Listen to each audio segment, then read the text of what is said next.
రక్షణ రంగంలో భారత్ రోజురోజుకు తన సామర్థ్యాన్ని పెంచుకుంటూ వెళ్తోంది. అగ్రదేశాలకు సైతం షాక్ ఇస్తోంది. 2024-25 ఆర్థిక సంవత్సరంలో దేశ రక్షణ ఉత్పత్తి రికార్డు గరిష్ట స్థాయికి చేరుకుంది. ఈ సంఖ్య 1,50,590 కోట్లకు చేరుకుంది. ఇది గత ఏడాది కంటే దాదాపు 18% ఎక్కువ.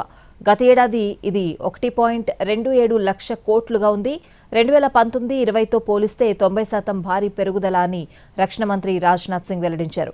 ఈ సందర్భంగా డిఫెన్స్ పిఎస్యులు, ప్రభుత్వ రంగ సంస్థలు, ప్రైవేట్ పరిశ్రమల కృషిని రాజ్నాథ్ సింగ్ ప్రశంసించారు. దేశ రక్షణ రంగం నిరంతరం బలపడుతుంది అనడానికి ఇది నిదర్శనమన్నారు. ఈ రంగంలో సమిష్టి కృషిని రాజ్నాథ్ ప్రశంసించారు.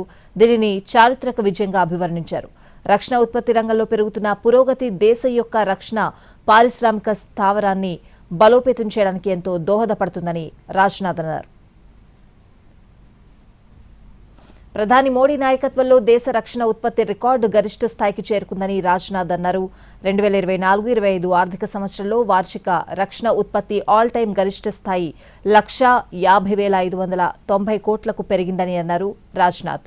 ఇందులో ప్రభుత్వ రంగం డిపిఎస్యుల సహకారం 77% ఉండగా ప్రైవేట్ రంగం సహకారం 23%గా ఉంది. విధాన సంస్కరణలు వ్యాపారాన్ని సులభతరం చేయడం, మేక్ ఇన్ ఇండియాపై ప్రాధాన్యత ఈ వృద్ధిని వేగవంతం చేశాయని రక్షణ మంత్రి తెలిపారు.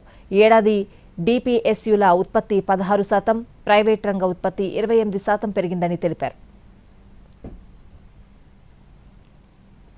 రక్షణ ఎగుమతులు 23,622 కోట్లతో ఆల్ టైం గరిష్ట స్థాయికి చేరుకున్నాయి. గత ఏడాది కంటే 2,539 కోట్లు ఎక్కువగా నమోదు చేశాయి. దిగుమతులపై ఆధారపడ్డాన్ని తగ్గించడం, దేశ అవసరాలను తీర్చగల రక్షణ పరిశ్రమను సృష్టించడం, ప్రపంచంలో మెరుగైన స్థానాన్ని సంపాదించుకోవడం ప్రభుత్వ లక్ష్యంగా తెలిపారు రాజ్నాథ్ సింగ్.